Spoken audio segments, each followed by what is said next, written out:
To welcome Minister Josepha Madigan to the channel today to mark Dyslexia Awareness Week, and particularly in her role as Minister of State for Special Education and Inclusion. I suppose as the Fine Gael spokesperson on education, further and higher education, research, innovation and science, I really welcome the statements and sort of the intent, Minister, that you've mentioned here today. You speak about empowerment for young people and for children. You speak about us having the 21st century, the voice of young people at our heart, about inclusion and full participation, and all of this is really crucial. Dyslexia is a very common difficulty. Of course, people have it when they're reading text or words, and it's a specific learning difficulty. I mean, intelligence is not impacted. The main disruption from dyslexia is the difficulty with phonological awareness and the ability to understand sounds and letters. I feel that, it's incredible when we think that 10% of students, and that's 10% of people in any workplace. I mean, we're here, I suppose, particularly looking at education and primary and secondary, but in any workplace, in any environment, a lot of people that we're dealing with, over 10% usually, would have learning difficulty or specific learning difficulties. I'd like to thank my colleague Senator Tim Lombard as well for organising a session that was very informative for us today as well with the Dyslexic Association of Ireland that you referenced, Minister, as well in your opening statement. They spoke to us about a lot of concerns, and they would represent, I suppose, adults, they would represent teachers as well. They conducted a survey that had over 800 adults on it and roughly about maybe 400 teachers with experience of dyslexia. And then they based their results on these surveys. But some of the, I suppose, areas that they were highlighting was just the early identification of dyslexia and I suppose resources and supports, teacher training and I suppose the technology that's there to support these children and I suppose the impacts for mental health and well-being. Minister, I suppose the incredible part here is that, and I know from our budget that we have under special needs and inclusion, under education, it's one of the largest ever. I mean, we're looking at 17,000 SNA posts that have been allocated to primary, post-primary and special schools. You've mentioned yourself there about 13,000 special education teachers. It's really important that we're seeing this allocation of funds to support children in schools and to deal with the immediate need. Obviously there are delays here in assessment, there are delays in children getting assessed, but we're dealing with an immediate need for children in schools. So it's able to support them straight away with the SNAs that are available through the classroom. The school inclusion model as well, Minister, I know that was based on policies as well from the National Council for Special Education. It's about providing the right support at the right time and I suppose having people with the right qualifications and skill sets.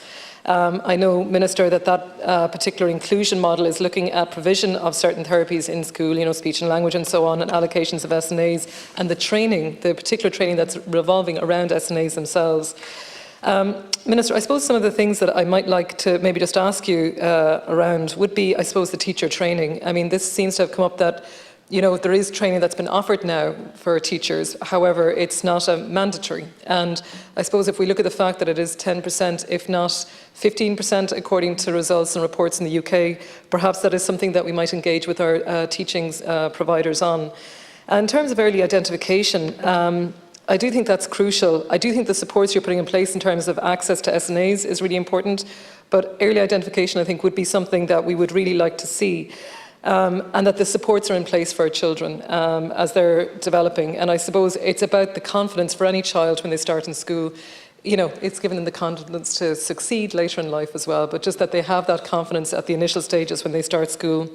Minister, we are through the Education Committee, which I sit on, and along with my colleagues here, as well as spokespeople, we are looking at the reform of the Leaving Cert at the moment. And this is actually very timely because the reform of the Leaving Cert is looking at how we make sure that it is fully inclusive of all abilities and needs, and sometimes how the exam setting does not actually garner the maximum potential from our young people.